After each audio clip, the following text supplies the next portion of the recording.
This is Late Night Help. I'm Mark Alyn.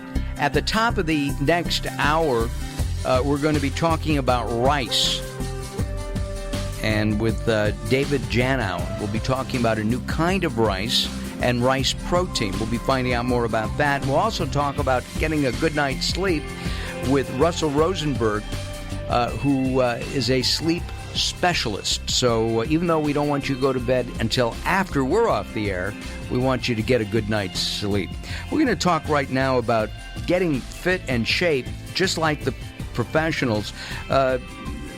We've got James Cooper on our line. He's a top trainer. He's worked with all kinds of people. Vince Young, Robert Griffin III, Trent Williams, Fred Davis, just to name a few. Adrian Peterson is another one. James, welcome to Late Night Health. Can you make me have the body of a professional athlete? Absolutely. Now, on what level you're going to be successful, I don't know yet, but definitely, yes, you'll have the body. So that people can't. You haven't seen my body. The world is infatuated with sports. I mean, soccer is probably the most popular sport in the world. We've got football in this country. We've got baseball, basketball, college, even down to high school level. People just love sports. And my question is, should we, as spectators, try to emulate some of our professional heroes in terms of training, conditioning, and health? I would say absolutely, but you have to be careful. A lot of times what you see is the ending, it's the end product. So a lot of people they don't get to see the progression. And the weekend warriors and the competitive spirit that we have in us, regardless if we're a professional athlete or just a regular person walking around, we tend to cash checks, have our bodies cash checks that we can't really cash. There's no money in the bank, so to speak. And so you got somebody this is where you get a lot of knee problems, Achilles problems, just playing a pickup basketball game.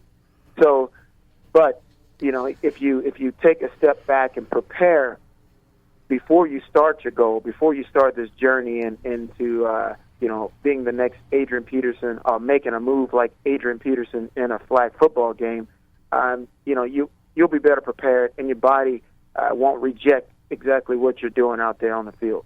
How did you get into being a trainer? Was your ambition to be a pro sports figure yourself? It was. Not a pro sports figure, but I would say my goal at 16 was to try to engineer the fastest man, and I wanted to work on a professional team or work with professional athletes. And I said that at actually age 16, sitting on the couch with one of my best friends. And from there, I made sure everything I did was in line with that. And I started off in health and fitness because of my grandmother. She was a diabetic, and she had cancer. She passed away. That was the impetus then for you to become a professional sports trainer. Correct, it was. That pretty much, kind of sealed the deal for me. Not her passing away, but as it all happened, I was actually training professional boxers at the time that actually she passed away. But her being sick, me trying to figure out the answers, so to speak, and she would smoke, a lot of unhealthy habits, but at the same time, I would get the information. And from a doctor, and I would actually go to the medical bookstore in Houston in the medical center, and I would save my money, spend $180, $230 at a young age on these books and read them, and just thinking I could find the answer, so to speak. And what happened, I looked around and I said, man, I have a lot of knowledge, and I really like this stuff. And it kind of took on from there. Obviously I played sports, I did different things, but track and field was a bigger passion, and martial arts was a big passion. of mine that I pretty much stayed with. So between those three, I found the math and the sweet science to appreciate, human development, movement, and things like that.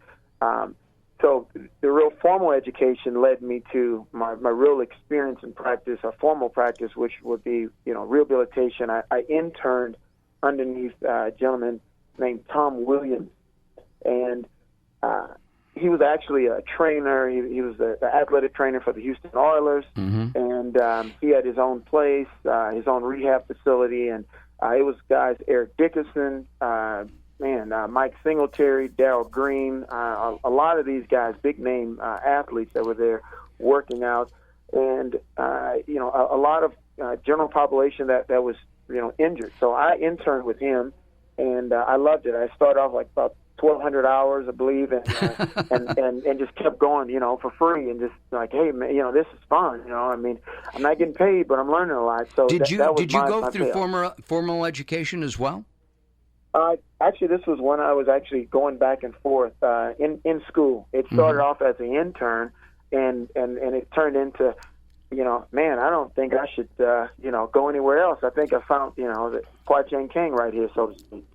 Do you have a philosophy about rehabilitation for both professional sports people, football players, basketball players, the people that you're working on, as well as rehab for, Joe Average? Well, the actual philosophy that I use for both parties, everyone, is let pain be your guide. I ask, and again and again, and I get a lot of my trainers and a lot of the other therapists, that they ask the same redundant question. It seems redundant, but it's for us, it's key. It's how you feel. What did you feel? We're really looking to really tap into, not to try to push the pain threshold, but to know when to back off, and so the client would understand their body. For instance, with Adrian, that question popped up. I mean, he must have gotten that question at least 17 times a day. And he would, you had to kind of reel him in a little bit, because he would answer the question just, I'm good, I'm okay.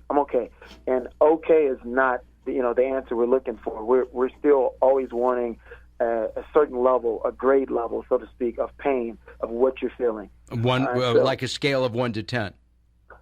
Yeah, but more so, it started off as a scale of 1 to 10, and then we brought it down to 1 to 5, so we can kind of really reel it in, and then it went 1 to 3.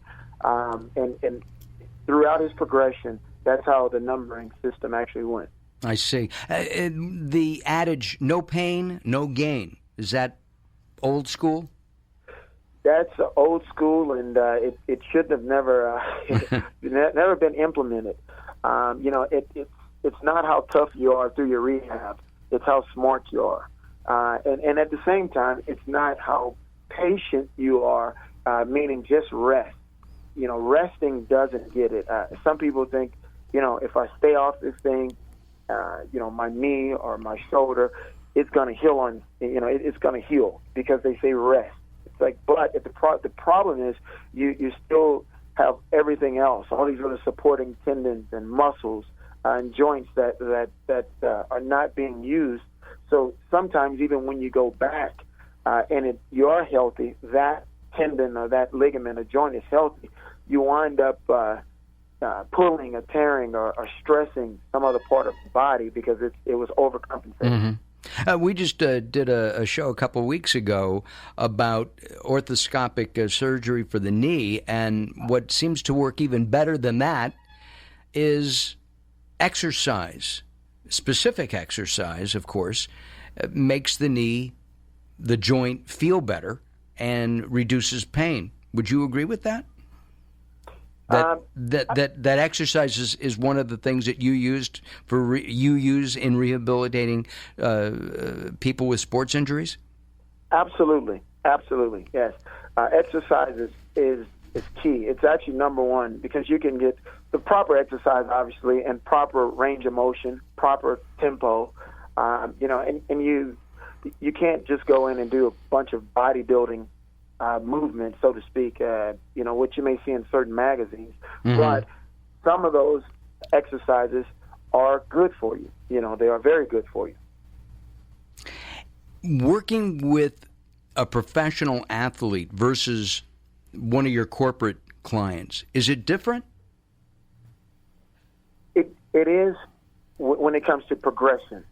The mental, the spiritual, and the physical progression. You have to check all three of those each time. And some people are built different, and even some athletes are built different. They get injured and they want to take it real slow. You have some athletes, they want to go 100%, but the minute something is, they have a bump in the road, swelling starts to come after a good day of rehab. Swelling pops up just a little, and this is still early on. They kind of get discouraged pretty quick. This is a professional athlete. Then you have some corporate clients of mine that they understand bumps in the roads because of what they have to deal with on a day-to-day, just regular life. And it's funny to see how the mind, their personal experiences, how people grab to that, to use it to empower them through their rehab process, because it's a journey.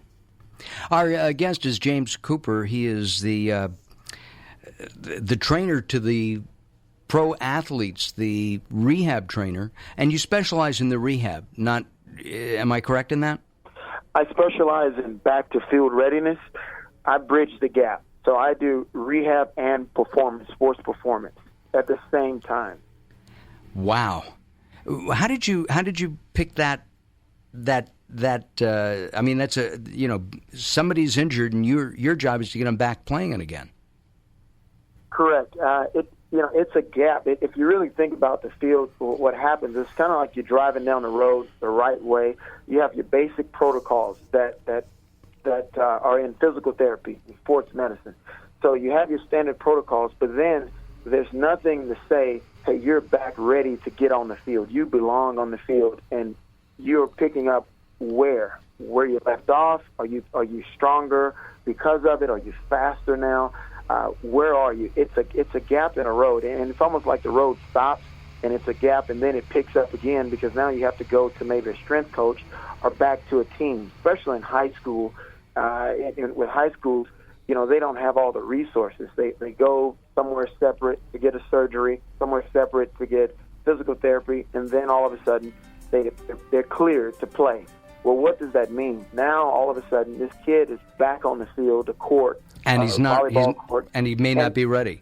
Right, and they're not ready. So all of a sudden now, boom, Achilles, calf muscle. Our guest is James Cooper. We're talking about rehabilitation. When we come back, we're going to talk further about motility training, and we're talking about how everybody, both professional athletes and everyday people, can be in shape and really get back to the field. I'm Mark Alyn. This is Late Night Health. You can always visit us at latenighthealth.com. More coming up. Don't you dare go away.